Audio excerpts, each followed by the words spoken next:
Hello दोस्तों, नमस्कार। कैसे आप सभी लोग। SSG अकेडमी यूट्यूब चैनल पे आपका स्वागत है।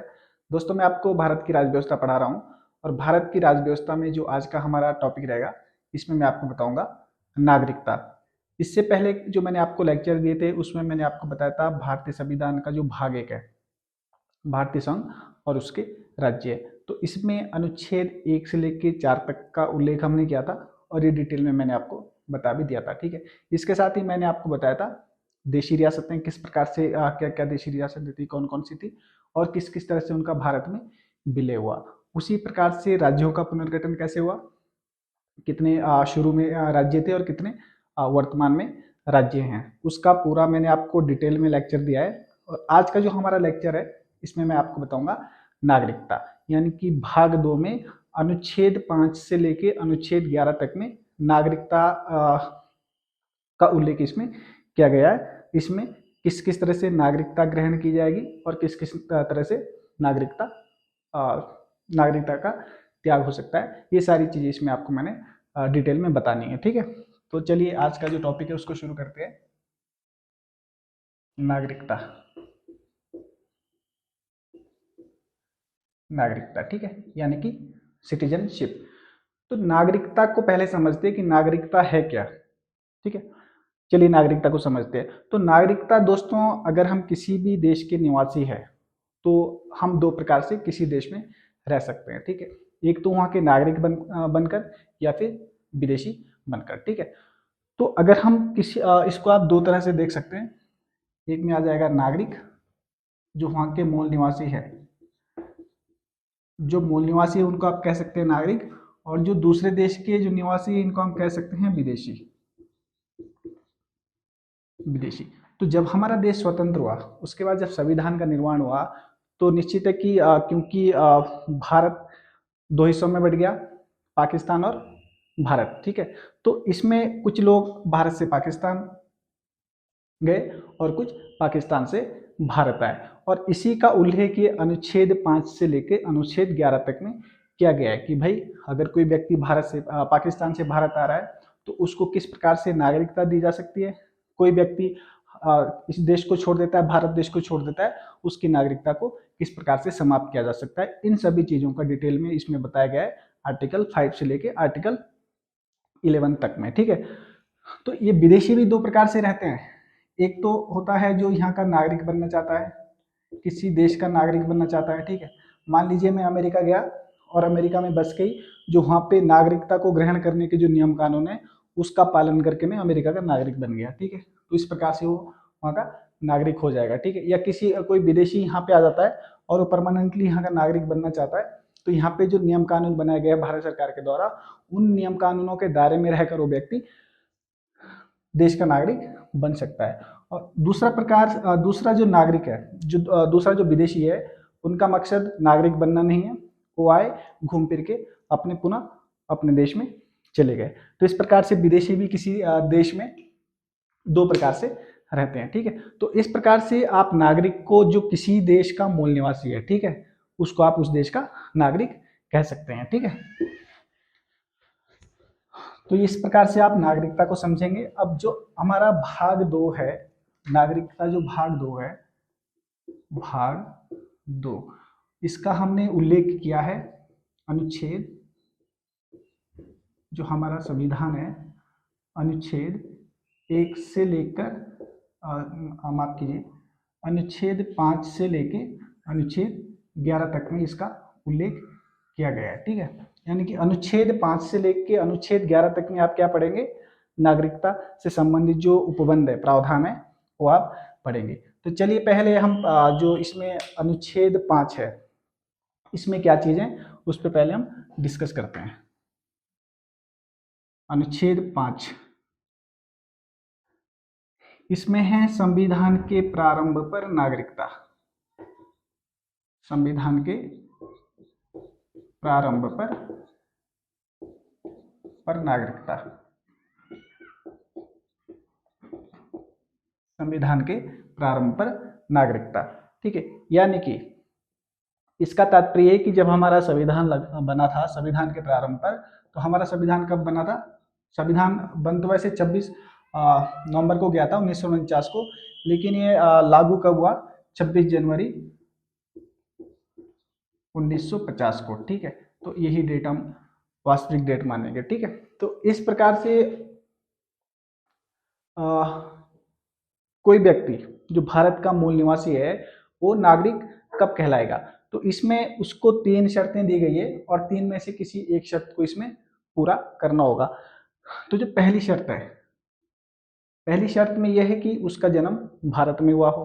ठीक है, जन्म भारत में हुआ हो। ठीक है, जो संबंधित व्यक्ति है, मान लीजिए मैं हूं, अगर मेरा जन्म 1950 में अगर भारत में हुआ है तो मैं भारत का नागरिक हूं। ठीक है, उसके बाद मान लीजिए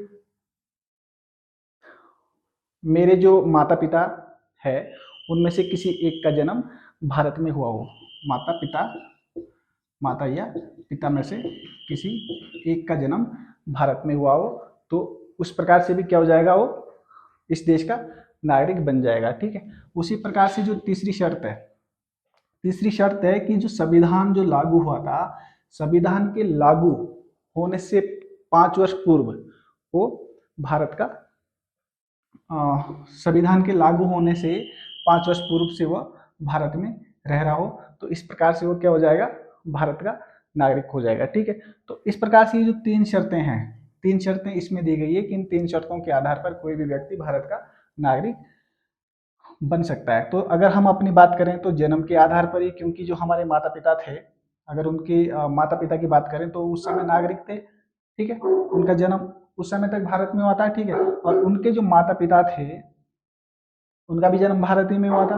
ठीक है, और वह 5 वर्ष संविधान जब लागू हुआ था 1950 में, यानी कि 1945 से भी वो भारत में रह रहे थे। इस प्रकार से इन 3 चीजों के आधार पर किसी एक को अगर कोई व्यक्ति पूरी करता है, ठीक है, तो भारत का नागरिक बन सकता था। ये इसमें किसमें प्रावधान किया गया? अनुच्छेद 1 में। अब अनुच्छेद 2 पे चलते हैं। अनुच्छेद 2 पे क्या है? अनुच्छेद 2, माफ कीजिए, अनुच्छेद 6 में, तो इसमें है संविधान पाकिस्तान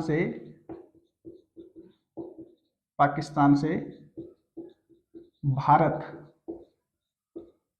को प्रव्रजन करने वाले कुछ व्यक्तियों को नागरिकता, करने वाले कुछ व्यक्तियों को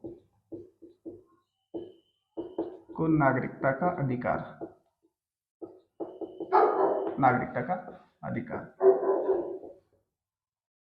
मान लीजिए मैं पाकिस्तान से भारत आया हूं।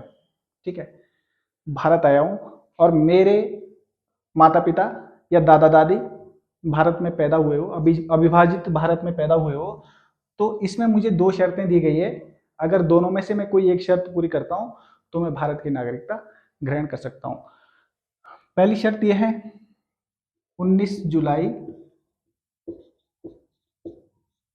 1948 के पूर्व, 19 जुलाई 1948 के पूर्व यदि मैं भारत में स्थानांतरित हो गया हूँ, पाकिस्तान से भारत में स्थानांतरित हो गया हूँ और मैं यहाँ सामान्य रूप से निवास कर रहा हूँ, तो मैं क्या हो जाऊंगा? भारत का नागरिक हो जाऊंगा। और अगर ये पूर्व का हो गया, ठीक है, ये पूर्व की शर्त है। और अगर मैं 19 जुलाई 1948 को या इसके बाद भारत आया हूं, अगर मैं 19 जुलाई 1948 को या इसके बाद भारत आया हूं, तो मुझे नागरिकता किस आधार पर होगी? पंजीकरण के आधार पर। ठीक है, मुझे पंजीकरण करना पड़ेगा, रजिस्ट्रेशन करवाना पड़ेगा। उसके बाद भी मुझे लगभग उसके बाद ये नागरिकता मुझे प्राप्त हो जाएगी। ठीक है, लेकिन इसके लिए मुझे कम से कम 6 माह तक यहाँ पे निवास करना होगा। तो ये प्रावधान इसमें किए गए। ठीक है, पहली शर्त इसमें क्या थी? 19 जुलाई 1948 के पूर्व यदि मैं भारत आ गया हूँ और यहाँ पे सामान्यतः निवास कर रहा हूँ, तो मुझे भारत की नागरिकता मिल जाएगी। और यदि मैं इस 19 जुलाई 1948 को या इसके बाद भारत में आया हूँ, तो मुझे क्या करना पड़ेगा? पंजीकरण करवाना पड़ेगा और कम से कम 6 माह तक भारत में रहना होगा, तभी मुझे यहाँ की नागरिकता मिलेगी। ठीक है, ये होगा नंबर 6। चलो इसको देख लें आप नोट भी करते रहें साथ साथ में, बहुत ही महत्वपूर्ण है, एग्जाम में आ जाते हैं कई बार।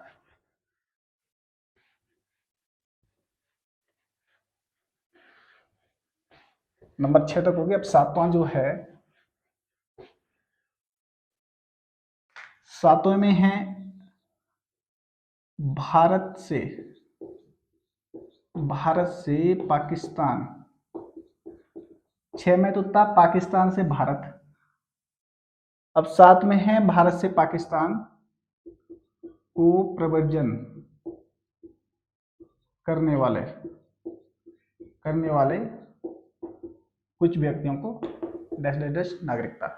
यानी कि जो व्यक्ति भारत से पाकिस्तान चले गए, अब दोबारा से वो पाकिस्तान से वापस भारत आना चाहते हैं, ठीक है, जब बंटवारा हुआ था, ठीक है, या इससे पहले ही जो है ना पता चल गया था कि भाई भारत का विभाजन होने वाला है, तो लोग क्या कर दिए थे, कुछ पाकिस्तान चले गए थे। ठीक है, अगर दोबारा से भारत में आना चाहते हैं तो उनके लिए क्या प्रावधान है, उनको किस प्रकार से भारत की नागरिकता दी जा सकती है। तो इसमें प्रावधान किया गया है कि अगर कोई व्यक्ति भारत से पाकिस्तान चला गया 1 मार्च 1947, 1 मार्च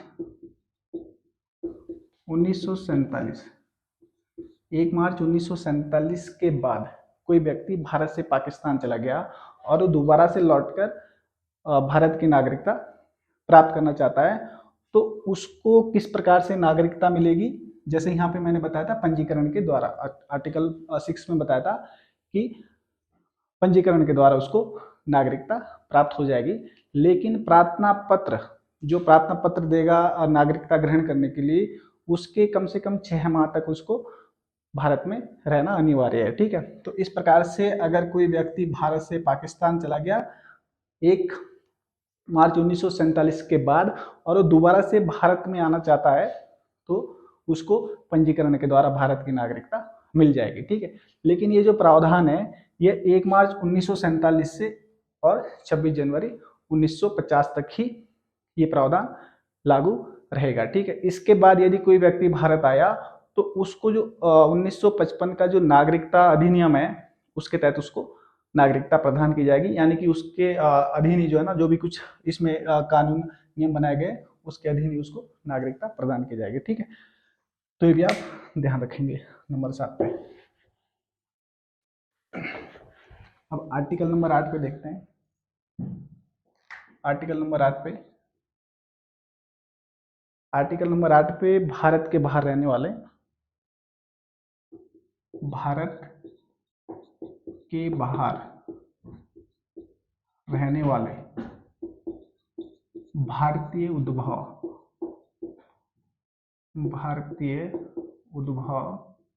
के कुछ व्यक्तियों को नागरिकता का अधिकार। ठीक है, तो इसमें ये प्रावधान किया गया है कि मान लीजिए जो भारत के बाहर जो हमारे लोग रह रहे थे उस समय, क्योंकि जब भारत में जब ये स्वतंत्रता की लड़ाई लड़ी गई थी तो बहुत से लोगों ने सिर्फ देश में रहकर ये लड़ाई नहीं लड़ी गई। ठीक है, बहुत सारे लोग ऐसे थे जो विदेशों में रहकर भी जिन्होंने वहाँ पे कमान संभाली। ठीक है, और किसी न किसी प्रकार से वो भारत का सहयोग प्रदान करते रहे। ठीक है, भारत के थे और भारत से जाकर वो कहाँ चले गए, किसी और देश में चले गए और वहाँ से उन्होंने भारत का जो स्वतंत्रता आंदोलन है और देशों में भी उसको चलाया। तो अगर उनके जो बच्चे हैं अगर वो भारत की नागरिकता ग्रहण करना चाहते हैं तो उनके लिए क्या प्रावधान किए गए हैं। ठीक है, तो इसमें ये जो ये बहुत ही ये एग्जाम की दृष्टि से काफी महत्वपूर्ण है। ठीक है, तो इसमें क्या किया गया कि भाई अगर कोई व्यक्ति जो भारत के बाहर रह रहे हैं, ठीक है, वो भारत की नागरिकता ग्रहण करना चाहता है, तो उसके लिए उसके जो माता पिता है या दादा दादी अविभाजित भारत में पैदा हुए रहने चाहिए। ठीक है, यानी कि यदि उसके माता पिता या दादा दादी अविभाजित भारत में पैदा हुए हैं तो उसको पंजीकरण करना होगा और कूटनीतिक तरीके से या फिर पार्षदीय प्रतिनिधि के रूप में उसको पंजीकरण करना होगा, तभी उसको भारत की नागरिकता प्रदान की जाएगी। ठीक है, थोड़ा अलग है, इसमें कूटनीतिक तरीके से और ये पार्षदीय तरीके का प्रावधान किया गया है। ठीक है, हालांकि जो आर्टिकल नंबर 6 है उससे मिलता जुलता है, तो बिल्कुल आप कंफ्यूज में ना रहें। जो आर्टिकल नंबर 6 है वो पाकिस्तान से संबंधित है, और ये जो अदर कंट्रीज में जो देश जो सिटीजन हमारे चले गए थे, ठीक है, जो अन्य देशों में हमारे लोग चले गए थे, ठीक है, तो उनके बच्चे या फिर उनके बच्चे किस प्रकार से इस देश की नागरिकता ग्रहण कर सकते हैं, ये किसमें प्रावधान किया गया है, आर्टिकल नंबर 8 में। ठीक है, यानी कि उनको कूटनीतिक तरीके से या फिर पार्षदीय प्रतिनिधि के रूप में उनको क्या करना होगा, रजिस्ट्रेशन करना होगा, और उसी के आधार पर उनको भारत की नागरिकता प्रदान की जाएगी। ठीक है, और ये जो प्रावधान किया गया है ये विशेषकर उन लोगों के लिए किया गया है जो भारत के बाहर रह रहे हैं और भारत की नागरिकता प्राप्त करना चाहते हैं। ठीक है, अब चलते हैं नंबर 9 पे, आर्टिकल नंबर 9। तो ये 9 आर्टिकल नंबर 9 में क्या प्रावधान किया गया है, नागरिकता के अधिकारों का ना रहना, नागरिकता के अधिकारों का ना रहना। नागरिकता के अधिकार कब नहीं रहेंगे, जो एक सिटीजन को जो एक अधिकार दिए गए हैं वो कब नहीं रहेंगे। मान लीजिए मैं हूँ, ठीक है, मैं चला गया विदेश, इंग्लैंड चला गया, और मैंने वहां पे इंग्लैंड की नागरिकता ग्रहण कर ली, तो यहाँ पे जो भारतीय नागरिकता है वो अपने आप पे समाप्त हो जाएगी। ठीक है, क्योंकि हमारे यहाँ क्या सिद्धांत है, एक नागरिकता एकहरी नागरिकता। ठीक है, एकल नागरिकता का सिद्धांत इसमें भारतीय संविधान में किया गया है। कोई भी व्यक्ति होगा उसको दोहरी नागरिकता बिल्कुल नहीं दी जाएगी। ये दोहरी नागरिकता जो प्रावधान है ये अमेरिका में और स्विट्जरलैंड में, फिलहाल हमारे यहाँ जो नागरिकता है वो एकहरी नागरिकता है। ठीक है, यानी कि एकल नागरिकता है, सिंगल सिटीजनशिप है। ठीक है, तो इस प्रकार से अगर मैं किसी दूसरे देश की नागरिकता ग्रहण करता हूँ, ठीक है, या स्वेच्छा से अपने देश की नागरिकता छोड़ देता हूँ, तो मैं उस देश का, इस भारत का नागरिक नहीं कहलाऊंगा। ठीक है, तो इस प्रकार से ये नागरिकता के जो अधिकार है वो हमारे पास नहीं रहेगा। ये किस में प्रावधान किया गया है, आर्टिकल नंबर 9 में। ठीक है, ये भी एग्जाम की दृष्टि से काफी महत्वपूर्ण है, कई बार ये एग्जाम में आ चुका है। ठीक है, अब फिर नंबर 10 में है नागरिकता के अधिकारों का बना रहना। इसमें प्रावधान किया गया है कि यदि कोई जो व्यक्ति भारत का नागरिक है या जिसे भारत का नागरिक समझा जाता है वो भारत का नागरिक बना रह सकता है। ठीक है, यदि संसद विधि द्वारा किसी इस प्रकार के कानून का निर्माण करें। अब नंबर 11 में आ जाएगा आपका, इसमें आ जाएगा संसद द्वारा नागरिकता के अधिकारों का विधि बनाकर, यानी कि कानून बनाकर, विधि द्वारा विनियमन। तो इसमें ये जो 11 अनुच्छेद 11 है ये बहुत ही महत्वपूर्ण है। ठीक है, तो इसमें संसद को शक्ति दी गई है कि आप कानून बनाकर जो भारतीय नागरिकों को जो नागरिकता संबंधी अधिकार दिए गए हैं आप इसमें संशोधन कर सकते हैं। ठीक है, यानी कि परिवर्तन कर सकते हैं। ठीक है, इसी के आधार पर फिर 1955 का जो 1955 का जो नागरिकता अधिनियम लाया गया, 1955 का नागरिकता अधिनियम लाया गया, ये किसमें, ये प्रावधान किसमें है, अनुच्छेद 11 में। ठीक है, इसके बाद जितने भी नागरिकता से संबंधित संशोधन हुए, ठीक है, वो चाहे आप 1955 का ले लें, ठीक है, 2003 का ले लें, ठीक है, 1986 का ले लीजिए, ठीक है, या फिर जो 1919 का जो CAA है, सिटीजनशिप अमेंडमेंट एक्ट है, ठीक है, या फिर NRC, national register of citizens, ये सारी चीजें किस अनुच्छेद के अंतर्गत की गई है, अनुच्छेद 11 में। ठीक है, आगे बताऊंगा मैं आपको जो नागरिकता संशोधन अधिनियम 1955 है उसके बारे में डिटेल में बताऊंगा, क्योंकि अगर यहाँ पे बताऊंगा तो ये जो लेक्चर है ये लंबा हो जाएगा। फिलहाल ये जो आर्टिकल्स है अनुच्छेद 5 से लेके अनुच्छेद 11 तक ये आप अच्छे से अध्ययन कर लें। बाकी जो नागरिकता से संबंधित जो हमारा नागरिकता संबंधी जो अधिनियम है 1955 है, उसके बारे में बात करेंगे कि किस प्रकार से वहाँ पे जो है ना बहुत सारे उथल पुथल इसमें किए गए, ठीक है, क्या क्या चीज़ें इसमें किए गए, ठीक है, किस प्रकार से यहाँ पे जो ये प्रावधान किए गए थे इनको सबको जो है ना लगभग बदल दिया गया था। और उसके बाद फिर हम पढ़ेंगे CAA, ठीक है, CAA पढ़ेंगे, NRC पढ़ेंगे, ठीक है, ये सारी चीज़ें आपको बताएंगे अगले लेक्चर में। तो फिलहाल आप इसका अच्छे से अध्ययन कर लें, ठीक है। और इसके साथ ही जो मैंने इससे पहले आपको बताया था आर्टिकल नंबर 1 से लेकर आर्टिकल नंबर 4 तक, ठीक है, संघ और उसका राज्य क्षेत्र, उसको भी आप अध्ययन कर लें, क्योंकि उसमें जो देशी रियासतें हैं या फिर राज्यों का पुनर्गठन है, वो चीज़ें एग्जाम की दृष्टि से काफ़ी महत्वपूर्ण है, ठीक है। तो आप इस प्रकार से ये सारी चीज़ें रिवाइज भी करते रहें साथ में, ठीक है। तो मिलते हैं दोस्तों अगले लेक्चर में, जिसमें मैं आपको बताऊंगा नागरिकता संशोधन अधिनियम 1955, ठीक। तो आप बने रहेंगे SSG एकेडमी यूट्यूब चैनल पे। तब तक के लिए धन्यवाद।